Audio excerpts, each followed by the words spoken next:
Hey guys, welcome. It's your friendly neighborhood bee, and let's get straight into it, shall we? From r/ am I the butthole for firing my mom from childcare over a $5 class. My husband and I have a 16-month-old daughter, Ellie. I just went back to work part-time, and I had my mom watching Ellie 2 days a week. Ellie goes to this little toddler class through our rec center twice a week. It's a 2-hour class, and every class has a free play, a circle time with a story, and a song, and an art project. During free play, the kids have 4 different table stations that they could visit, including an art table, a corner of the room with all cars, trucks, and trains, the house corner with a kitchen and baby dolls, the dramatic play area. Changes weekly. I've seen a grocery store, vet office, pizza shop, the book area, there's a block area, and a patio. The patio has 2 water tables, 2 playhouses, a sandbox, tricycles, and little Tykes cars. Each class is only $5. Parents and caregivers are required to stay and supervise their children. Yeah, because they're toddlers. Ellie loves this class. She's addicted to the chalkboards there and is starting to approach other babies. She does taste test every foam block in the room and has eaten her fair share of crayons and finger paint.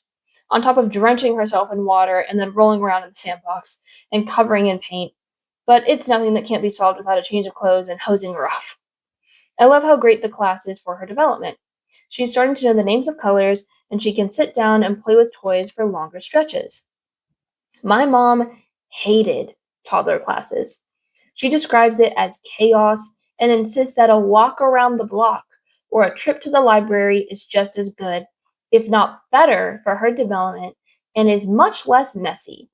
I still insisted that she take Ellie, which she agreed to, and then stopped taking her behind my back. I only noticed when I realized we haven't gotten art projects back in a while. Since she lied to me about where she's going with my daughter and refused to take her to a class that I truly believe is good for her, I fired my mom from babysitting and hired a college student to stay with her while I'm working.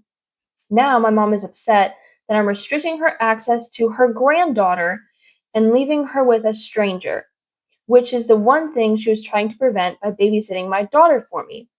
Now I want to know if I was the butthole for firing my mom and not having Ellie see her nearly as much over a $5 class. So you didn't fire her over a $5 class. You fired her over your mom being of the mindset of, oh, mommy knows best. You're not mommy, sweetheart. You are grandmother. And there's a saying going around that your title to my child does not make you entitled to the child. And I wholeheartedly believe that. So if you wanted to see the child more, you should have just spent time with the child in an area that the mother wants you to spend time with the child with. So, no, not the butthole whatsoever. And I also would prefer my child to be spending time in an area that does improve their development far more than a walk around the block would. You can do a walk around the block after the class. I don't know, novel idea. Anyway, and if you like things like this, I'm here every day. So make sure to like and subscribe. Next victim. Am I the butthole for leaving my friend at the brewery when he brought up something that haunts me? A few years ago, while on a hike with my wife, she slipped and fell. I was not able to get her up.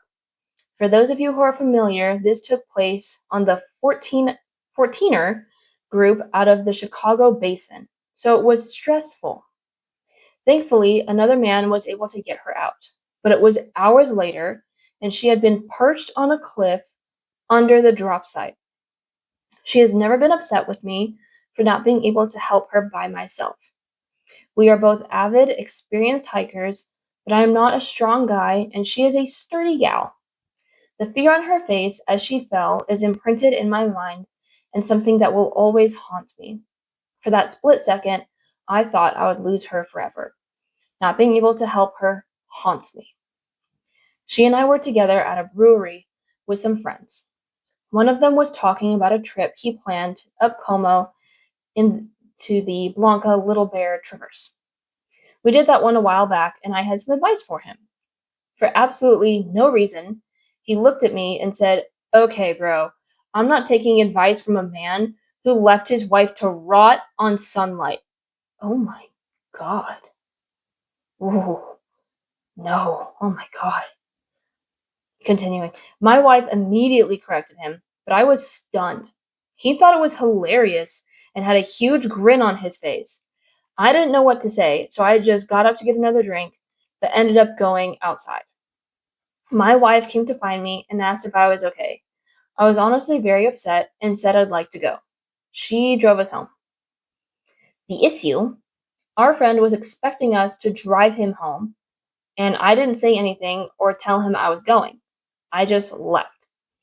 He texted me, "Where in the world did you go, bro?" And, "Bro, why are you ignoring me?" And all that. He had to take an Uber home, which was expensive. I asked him, "Why would you bring up that accident when you know how I feel about it?" He responded with a bunch of laughing emojis and pointing emojis and said that my hypersensitivity cost him money. He's out of work, so that is true. And that I need to man up and learn to laugh at myself. This is not typical behavior for him. I don't really hang out with guys who do all that bro stuff. He has historically been a nice guy. I also would not normally just abandon someone I had promised a ride. Am I the butthole for leaving him without a ride? Nope. Some words you cannot take back. Like some things are just them's fighting words. I would no.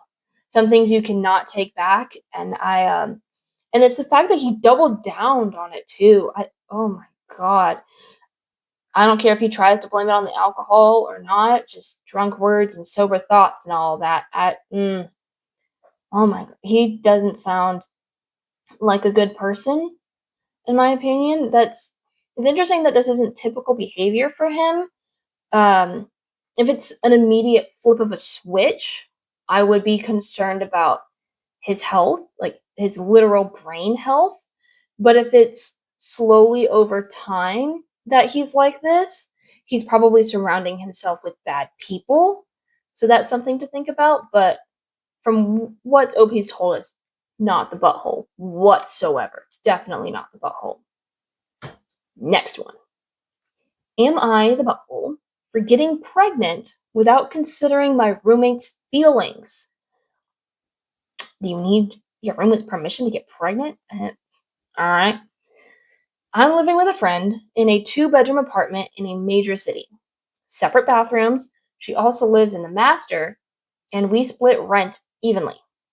I have a long distance partner, and I recently discovered I am pregnant very early on. The current lease we are on ends June 30th. I asked my friend if she would be down to do a month-to-month lease for a few months after our lease ends until I get close to my due date, and then I would move in with my parents. My parents live in another major city that is about a 3-hour commute from my workplace, where I work in person twice a week, so understandably, I wouldn't want to be doing this commute for longer than I have to. My roommate said she did not want to do a month to month, and I said that's fine. I'll just move down in July when our lease is up. So, today my roommate informed me that she is not comfortable living with me until our lease ends because she did not sign up to be responsible for someone who is pregnant or trying to start a family. Did I miss something? When did you ask her to be responsible for you?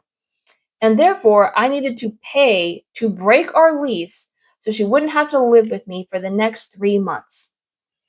I asked, in what way is sharing a wall with her for the next 3 months, as per our lease, would impact her in any way that I have not asked her for any support in my pregnancy so far. She said that it does not matter that I was not relying on her for support, as because she had to advocate for herself. And she didn't want the responsibility of living with someone who is pregnant because what if something goes wrong? Call an ambulance? Duh. She also mentioned the possibility of my mom or a friend taking me to appointments and therefore forcing her to be a part of this. She said she was very upset that I had not considered her feelings and what she was forced to be a part of when getting pregnant, and that it was my responsibility to pay for all of the costs associated with breaking the lease early, as I am the one who changed the terms of us living together. Nope. To be clear, I am not, nor have I ever, asked her to live with me close to my delivery or after I give birth, just to end our lease on June 30th, at which point I would be 4 months pregnant. She said this was an unfair and selfish ask of me, and she was disappointed that I didn't have the capacity to put myself in her position and think about how my pregnancy would affect her. She does have previous trauma relating to a pregnancy that did not end up going to term, to be fair.